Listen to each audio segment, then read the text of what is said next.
A partir de estos momentos, nos enlazamos con las regiones del país a través de Conexión Perú. Te informamos y te acercamos al Perú.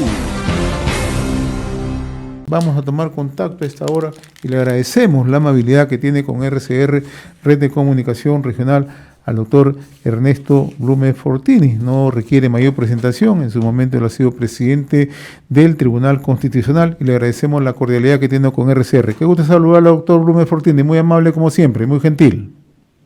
Buenas tardes, muchas gracias por la invitación, con todo gusto. Sí, porque hace unos instantes, doctor Blume, la Sala Penal de la Corte Suprema, que está a cargo del doctor César San Martín, ha declarado improcedente la suspensión de derecho de la doctora Patricia Benavides Vargas, medida que había sido aplicada durante el proceso que se le viene siguiendo, ¿no? Con esta resolución debe ejecutarse la disposición emitida por la Junta Nacional de Justicia que ordena su reposición en el cargo de fiscal suprema. Me gustaría conocer su punto de vista, por favor.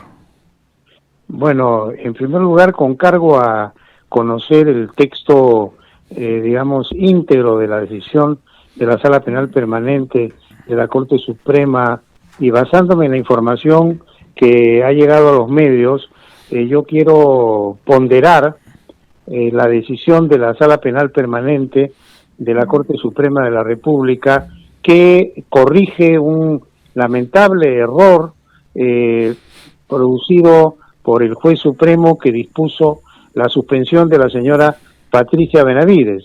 Creo que se cometió un enorme error y este ha sido corregido por la Sala Penal Permanente que ha declarado improcedente la medida de suspensión preventiva de derechos, lo cual significa que se restablecen las cosas al estado anterior y debe ser repuesta en el cargo de fiscal suprema sin perjuicio de que se evalúe su reposición de fiscal de la Nación. Al respecto hay dos teorías sobre la reposición ya en el sentido de si vuelve a ser fiscal de la Nación o no. Una que la destitución suspendió de su mandato y cuando fue repuesta lo reactivó y por lo que tanto todavía estaría en tiempo de asumir el cargo de fiscal de la Nación.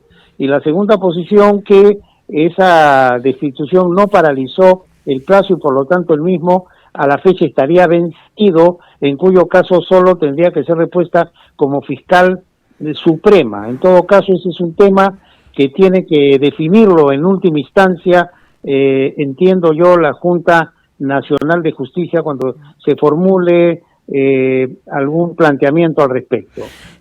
Doctor Blume, apelando a sus conocimientos en el marco legal y como jurista, en la decisión que adoptó en su momento la Junta Nacional de Justicia, esto tuvo como un corolario que la resistencia a la rebeldía de parte del actual fiscal de la Nación. ¿Esto qué podría ocurrir si nuevamente se resiste a cumplir la orden que le está dando la Sala Penal de la Corte Suprema de ordena su reposición en el cargo?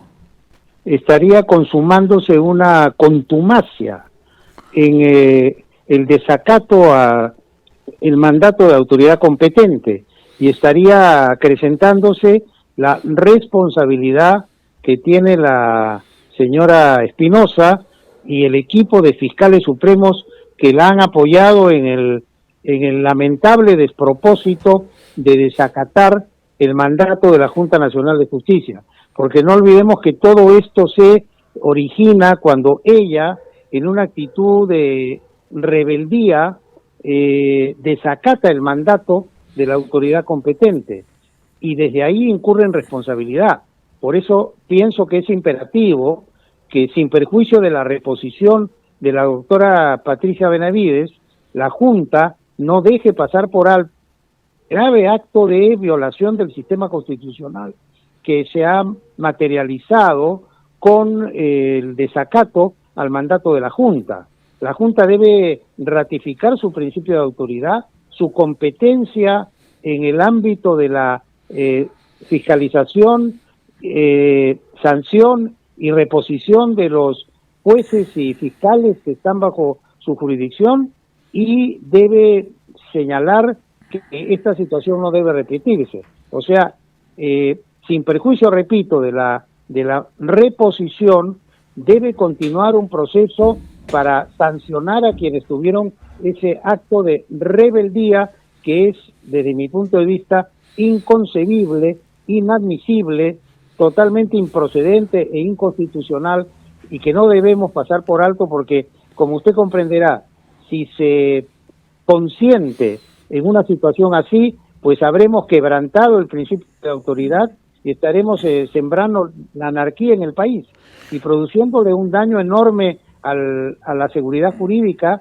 y al Estado de Derecho, sin perjuicio de la repercusión que esa medida ya está teniendo en el ámbito internacional, porque obviamente los inversionistas no se sienten seguros en un país donde una autoridad que debe ser defensora de la legalidad, pues abiertamente y sin ambajes ha desacatado un mandato de autoridad competente. Esa indisciplina, esa insubordinación no se debe, consentir y se debe corregir para evitar que esta penosa historia se repita. Doctor Blume, finalmente, si se insiste en esta figura de desacato de parte tanto de la fiscal de la Nación como de los fiscales supremos, ¿cuál va a ser la actuación en este caso de la Junta Nacional de Justicia o cuál debería ser la actuación? Desde mi punto de vista, la actuación de la Junta Nacional de Justicia, y le agradezco la pregunta que es muy importante, tiene que reafirmar su independencia, su autonomía, sus competencias y su autoridad, y tiene que actuar con todo el rigor que exige una situación de esta naturaleza. Es decir, cuando uno acata un mandato, incurre en responsabilidad, pero cuando este desacato es reiterado, incurre adicionalmente en la figura de la contumacia, que agrava la responsabilidad en sus diversas dimensiones, desde la responsabilidad administrativa, como la responsabilidad civil y la eventual responsabilidad penal. Por lo tanto, estamos frente a hechos sumamente que no pueden admitirse ni tolerarse. No nos olvidemos que todo funcionario público, y sobre todo quienes ocupan cargos de alta dirección, de alto nivel, están obligados a juramentar el cargo ratificando su compromiso con la Constitución, prometiéndose a respetarla y a defenderla y a garantizar su vigencia. Y cuando un funcionario desacata un mandato de autoridad competente, pues está violando no solamente el mandato, sino está violando la Constitución, que lo obliga a respetar a la autoridad competente y está colocándose al margen de la Constitución. Y eso es sumamente grave. Y eso no se puede tolerar en el Estado constitucional si es que queremos reafirmar en el Perú un auténtico Estado constitucional, que es un Estado de respeto a la Constitución y a la ley. Doctor Ernesto Blume, muy reconocido por esta comunicación con RCR, Red de Comunicación Regional. Siempre es un gusto conversar con usted. Muy amable. Buenas tardes. Gracias a usted. Gracias. Buenas tardes. Buenas tardes. Hemos presentado Conexión Perú. Mañana retornamos para seguir informando y acercándote al Perú a través de Conexión Perú.